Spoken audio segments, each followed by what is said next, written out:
works are completed, and Maharashtra portion land acquisition is completed and work is started.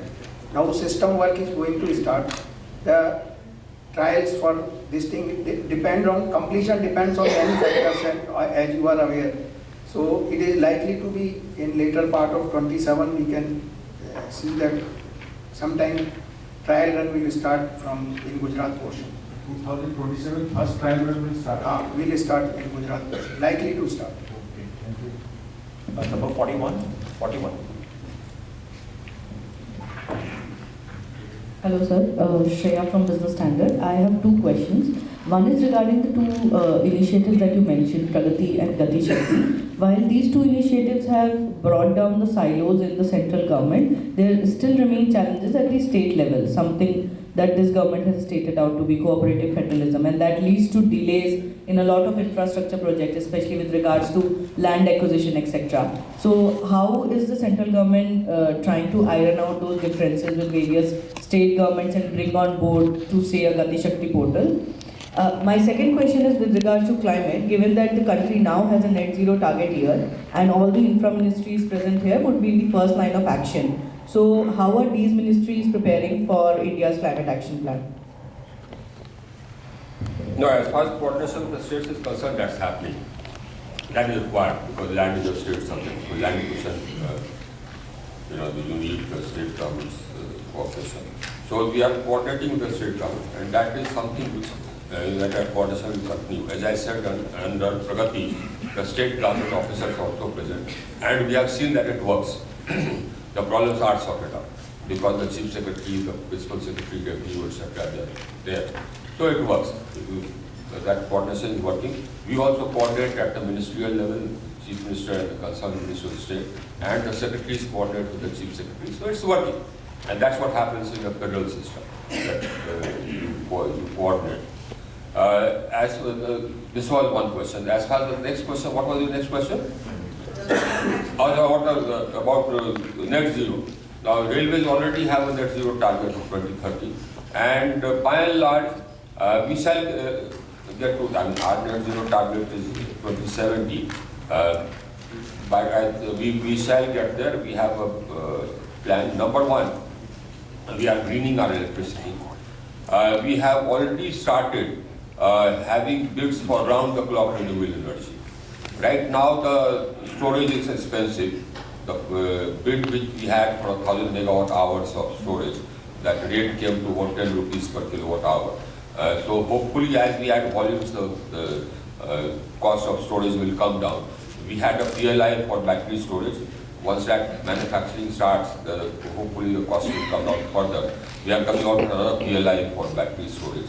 So these two things will bring down the cost of storage. Similarly, we are adding pumped hydro. Already we have 4,500 megawatts of pumped hydro available, and we have another about 5,000 under construction, and almost 13,000 megawatts under clearance. So pumped hydro will also bring down the cost of storage. The cost of pumped storage using pumped hydro is about 4 rupees, 50%, 5 rupees. Once storage comes down, then renewable energy will be round the clock. Once that happens, then by and large you can phase out the fossil fuel capacity. So first thing will be to green the electricity. The second is green feedstock, for which we have launched the green hydrogen program. And that green hydrogen program is also taking off. The pace is good. We already have come out with bids, the first bids for green hydrogen and for manufacturing electrolyzers. Manufacturing of electrolyzers, we also have to manufacture electrolyzers here, because the electrolyzer manufacturing capacity around the world is very limited. So the ambitions which we have, the world supplies cannot match that. So we need to manufacture electrolyzers ourselves. So that's why we have a PLI for electrolyzers as well. So in all these things, we are emerging and we are in sync with the developed world. In fact, in some stages, we are ahead of the developed world. That is the story which our gentleman, he didn't understand. He didn't get the point. The story is that, okay? It's not in the figures. Number 190. Yeah, the figures will get. Number 190.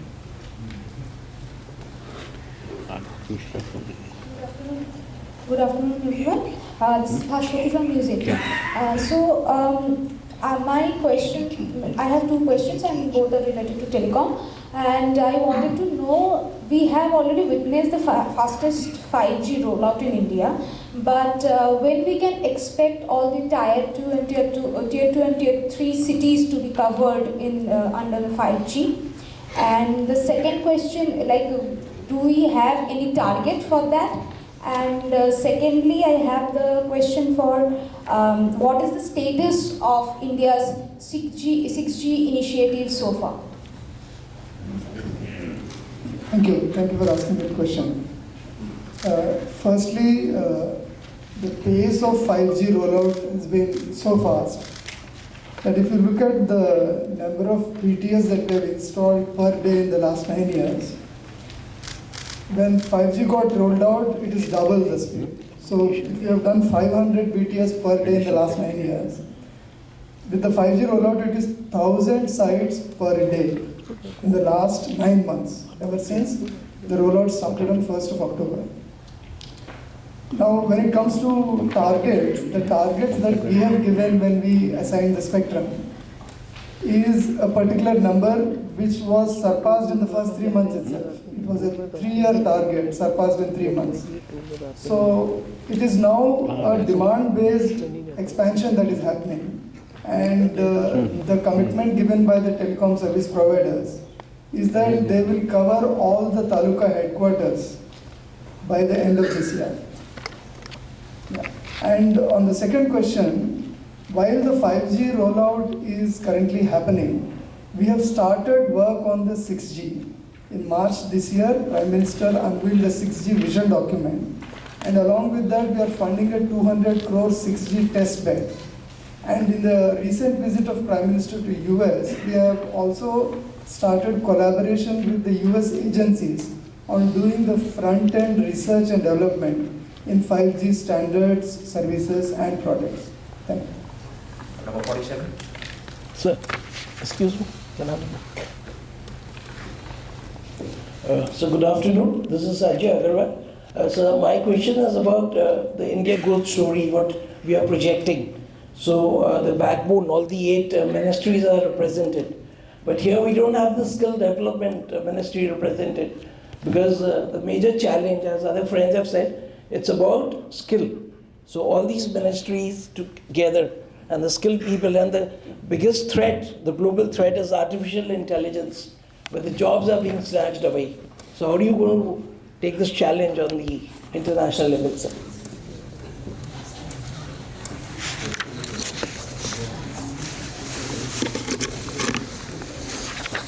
Now, when computerization started, number one, when computerization started, then there was an apprehension that it will take away jobs. It didn't happen. People just got reskilled.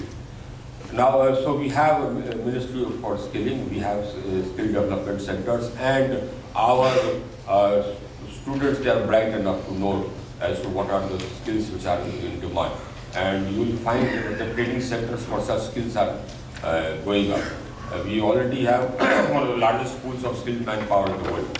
We will continue adding to that. So we don't see modern technology taking away jobs. We just see that another type of jobs will change. The skill sets required will be different. That's all. Yeah. Productivity will go up. And kind of jobs which are higher paying will come. Right. So we don't have any threat. 123. Sir मैं दीपाली हूँ CNB से आवाज़ से, और मेरा question railway से जुड़ा हुआ है। यहाँ पर जो टारगेट रखा गया है इस फिस्कल के लिए 150 सेमी हाई स्पीड ट्रेन आप लोग प्रोडक्ट करेंगे, अभी 25 चल रही हैं। क्या आप इस टारगेट को अचीव कर पाएंगे? क्योंकि अगर हम 22-23 की बात करें तो कपूरथला फैक्ट्री से एक ही ट्रेन से डिलीवर नहीं हो पाया है, जहाँ तक मुझे जानकारी है, जबकि टारगेट उन्हें 25 ट्रेन से किया है। तो how much confident you are in getting this target delivered? We are now working at double the speed at all the places, and we are sure 150 train services means 75 train sets. 25 already started, 50 more we are sure, 100% sure that we will be able to manufacture and run 50 more train sets with 100 more services. So it will become 150 services. Works are going on and it will come. Every week you are seeing 2 or 4 are coming. And work will start in other factories also. जितनी गति से ये Vande Bharat roll out हुआ है, उतनी गति से कभी आपने देखा है कहीं पर नए ट्रेन रोल आउट होते हुए? कभी इतिहास, भारत के इतिहास में नहीं देखा। यही बात is different. 56 to 56. Sir, my name is Prakash Bedashi. I work for ET now. If I go by MOSPI data for the month of June, 1,643 infrastructure projects are delayed, out of which 25% projects are delayed by more than 5 years. And cost overrun is around 4,64,000 crore. My question is, why these projects are so delayed? कहाँ से मिला आपको? MOSPI पे site पर available है। So my question is, if we are making such coordinated effort, why these projects are so delayed? देखिए, आपने देखा होगा कि हमारा जो पेस ऑफ कंप्लीशन है, पेस ऑफ कमिश्निंग है, वो पहले के पेस ऑफ कमिश्निंग से अमूमन 1.5 गुना से 2 गुना है। फ्रॉम 14 टिल डेट जो हमारा पेस ऑफ कमिश्निंग है, चाहे रोड्स हो, चाहे रेलवेज हो, चाहे हमारे पावर प्लांट्स हो, वो पेस ऑफ कमिश्निंग पहले के पेस ऑफ कमिश्निंग से करीब 2 गुना या 3 गुना है। हमारे रिन्यूएबल एनर्जी कैपेसिटी में हम लोगों ने बढ़ोतरी कर दी। हमारा ये सोलर कैपेसिटी हमने बढ़ा दिया, कितना 25 गुना या 30 गुना बढ़ा दिया। I mean, so the fact that commissioning is happening at such a rapid pace means कि जो delays हैं वो delays हमने कम कर दिया। जबकि लार्जर नंबर ऑफ प्रोजेक्ट्स होंगे तो उसमें कहीं कहीं कुछ डिले होगा, लेकिन हमारा जो ओवरऑल कमिश्निंग रेट है, ओवरऑल कमिश्निंग रेट को देखिए, वो अनपैरेलल्ड, और मकसद वही, कहीं कहीं कोई डिले होगा, but by and large our overall commissioning rate is great. आप ये बताइए कि एयरपोर्ट को ले लें आप, 74 से 148 हो गए, है ना? नंबर ऑफ पैसेंजर्स डबल हो, 61 मिलियन से 136 मिलियन, या 260. So the pace of construction is unparalleled.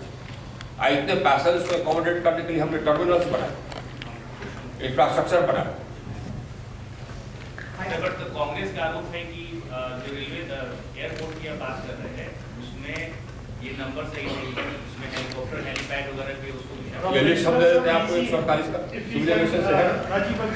हाँ, हम लिस्ट दे देंगे आपको 148। ऑलरेडी देयर सर 74 का आपने इसमें क्लेम किया ही है, बट उसमें से ऑपरेशनल बीसी अपराधी बंतर कैसे ऐड ऑन दिस? हाँ, उसमें से ऑपरेशनल सर तो बीसी 74 करोड़ बोले हैं। 148 एयरपोर्ट बन चुके हैं, इसमें हेलीपोर्ट्स और वाटर एरोड्रोम्स भी शामिल हैं 148 के आंकड़े में। और इसमें समय समय पे उड़ान स्कीम के अंतर्गत कई एयरपोर्ट्स चालू हुए।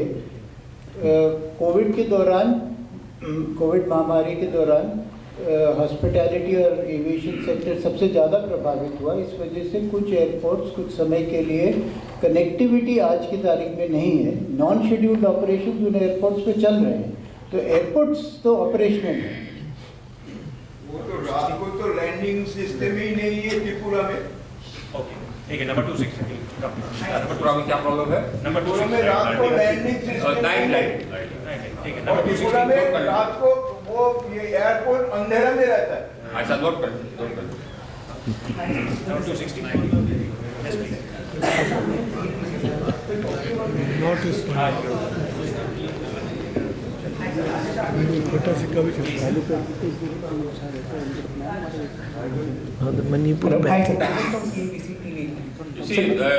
सिविल एविएशन की आप बात करते हैं।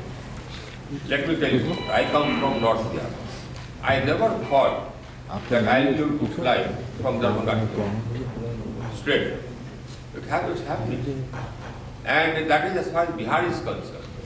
In other states, I think apart from the state capitals, earlier only state capitals had airports which are functional, which are connected to major metropolitan centers. Now in every state, you have 3-4 cities which are connected to major metropolitan cities. That's the difference which has happened. The difference which has happened is that earlier, I mean, no person, you know, of the lower middle class ever thought of flying. And the max they would think of would be, you know, 3-tier AC, 2-tier AC. Now they're flying. You don't get it. That's what's happened. 61 million to 136 million. That is the figure. The largest, I mean, we are the third largest in the world. And we're proud of what we have done. Next. Next. Sir, I have a question on the aviation sector itself. The government has set a very ambitious target of having over 200 airports in the years to. The government has a target of having 200 airports in the years to come. But talking about the current environment right now, we are seeing that 2 airlines have at least 1,000 aircraft on order. But we are seeing that certain airlines like Jet Airways went down a few years back. Currently, Go First is also grounded. So in this business environment, how do you think that the industry can reach to the level and to the expectations of the government? I think both as our economy grows in size, as well as our infrastructure grows, there is a natural growth in the aviation sector. Now, as Honorable Minister said, pre-COVID we were flying about 61 million passengers in the domestic, which is now at 136 million last year. We will cross 150 million this year for sure. We're doing about 12.5 million passengers every month. We're doing it every month consistently. So when you mentioned about Go Airlines going down, you didn't mention about Akasa Airlines. We were the only country in the world where during COVID period we gave birth to an airline. Just 2 days back, Akasa Airlines was able to induct its 20th aircraft, which is a feat in itself. It's a global feat. So 2 big airlines have ordered more than 1,000 aircraft. We would expect more than 6-7 aircraft coming in every month. That's about almost 2 aircraft coming in every week. So I think with this induction, aircraft induction, more connectivity will be there, more outreach will be there, both domestically as well as internationally. Next question 156.